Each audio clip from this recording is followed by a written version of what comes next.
Let me just say this. Let me say this. I think the people back who are testifying here today or speaking out today, they are American heroes. Let's give them another round of applause. And you say, look, Thomas, Marjorie, and I, we're huge believers in the First Amendment, and we believe in free speech, and we take abuse all the time. But you you see why it's so hard to do what they have done, because they come forward and you subject yourself to national scrutiny and national questioning. And I just want to say from the bottom of my heart how appreciative I am and how proud I am of what you've done today. You've made a big difference. Before I bring on Marjorie and then Thomas will have the last word, I want to summarize three basic things that I heard from the survivors. First, they want to know why our government covered up for someone rich and powerful. Why is it that we have two Americas? People say, why do you need to release the Epstein files if Epstein is dead and Maxwell is in jail? Because we don't know who all was involved in the cover-up. Why are there rich and powerful people who didn't have justice? They want to know that. Second, many said it's important for their own closure. They don't know their own abuse. They want to understand what's in these files for themselves. And third, we heard that there are many others who obviously were involved. And they want to know, and the American people deserve to know what was there in those files. I actually think they're helping us come together as a country. Yes. I've never done a press conference with Marjorie Taylor Greene before. I've done some with Tubbs, but look, this country is divided, it's exhausted. This is one thing that we can come together on. Yeah. And I was very clear with Thomas. This is not against President Trump. I would like nothing more than a Truth Social post for him after this press conference saying, just release the files. Be with Massey Khanna. This is about something much deeper. It is about bringing this country together to stand for America's kids, to restore trust, and to move this country forward. So thank you to the survivors for helping us do that. Now I want to introduce Marjorie Taylor Greene. Thank you. Thank you.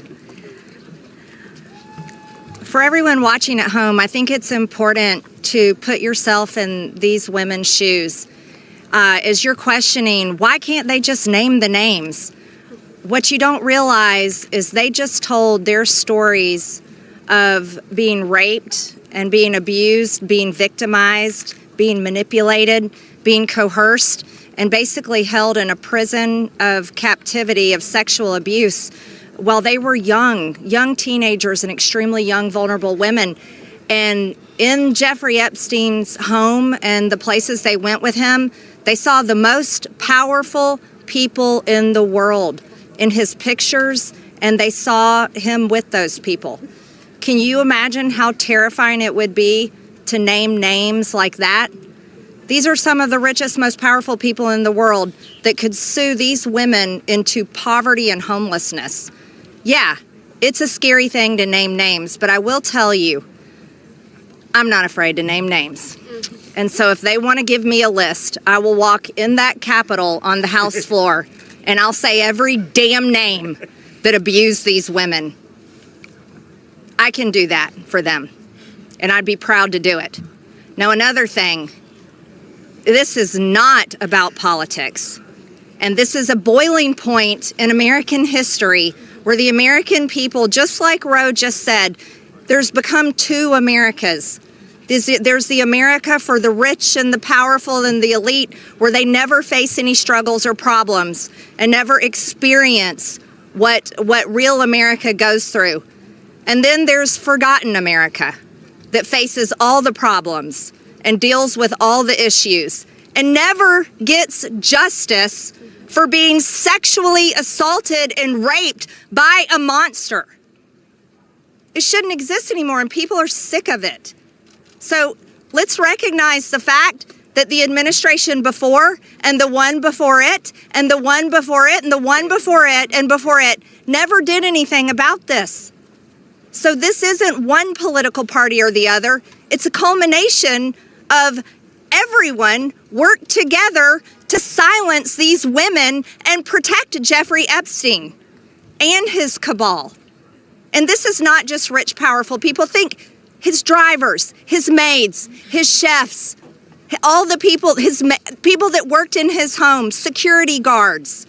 I heard one story from a young woman that was being raped by Jeffrey Epstein when he was out on work release while he was serving time in prison and had an ankle monitor on his leg. Guess what? There was a police officer outside that door. So this list of names is quite a list of names, and it doesn't extend just in the rich, powerful circles. It extends down to the very bottom where people were paid. And again, I will say this, there's victims suffering today in similar circumstances, and they're terrified to name the names of the people that are currently abusing them. And so with these brave, courageous women fighting this fight, this is a fight for women and children and any person that is facing sexual abuse and rape and captivity and human trafficking right now. And so here's what I ask you in the press. Don't go for salacious headlines. Go for the truth and defend these women and help those of us in Congress that are crossing our political party lines for doing the right thing and trying to do it together. And thank you, Ro, and thank you, Thomas. And now I recognize Thomas Massey from Kentucky.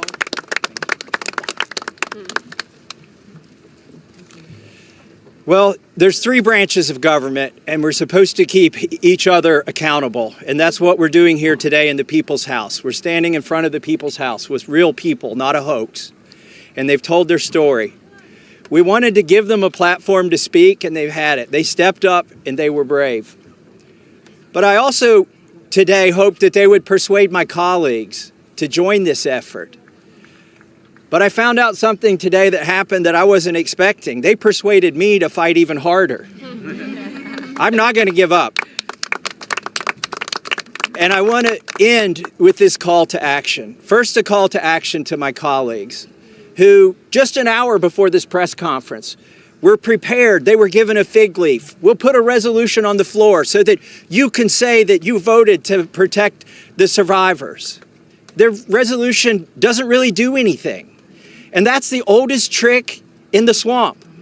When you want to kill the momentum, when you want to kill initiative, you introduce a placebo, a different bill that does nothing, and then try to pull the wool over the eyes of the American people. That's not going to happen this time.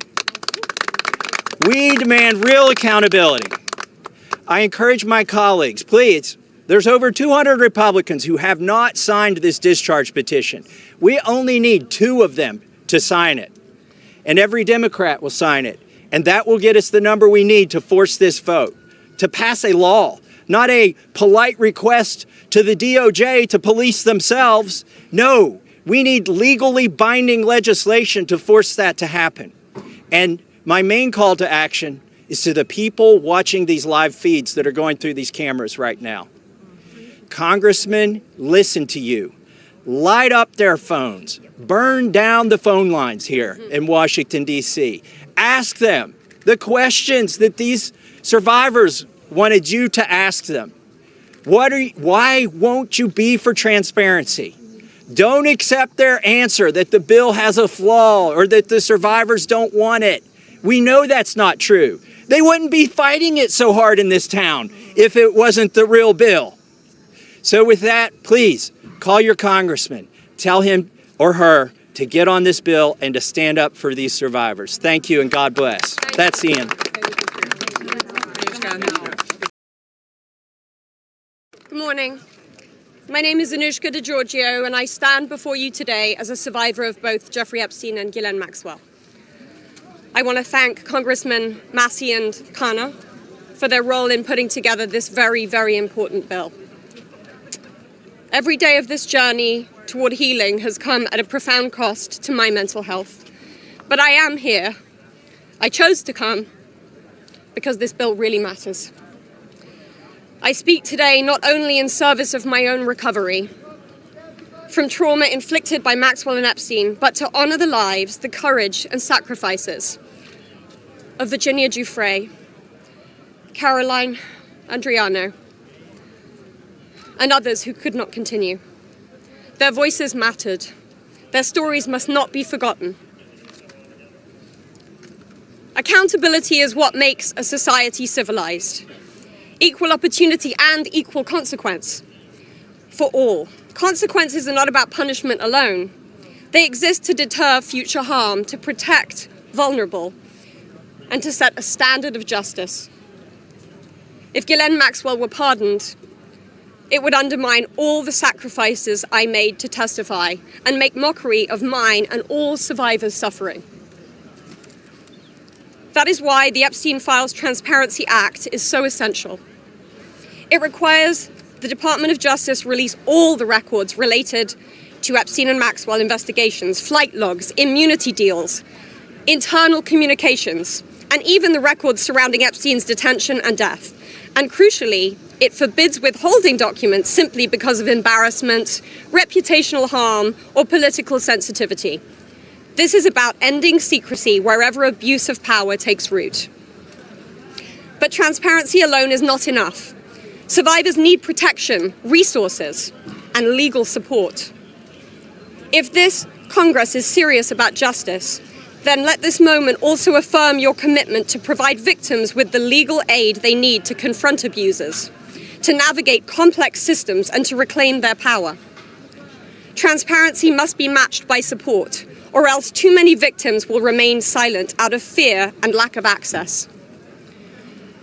The statistics demand action. Nearly 1 in 5 women in America will experience rape or attempted rape in her lifetime. Every 74 seconds, someone is sexually assaulted. Every 9 minutes, that person is a child. These are not numbers, they are people. They are your daughters, your sons, your constituents, your friends. Statistically, 1 in 5 of your families will face this nightmare.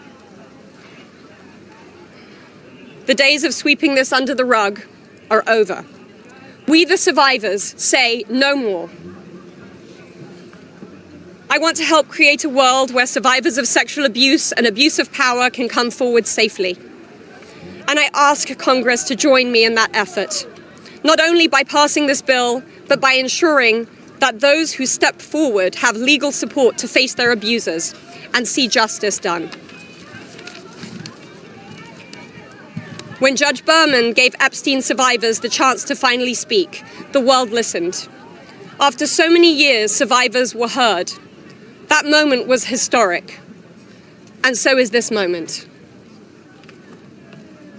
For me, the turning point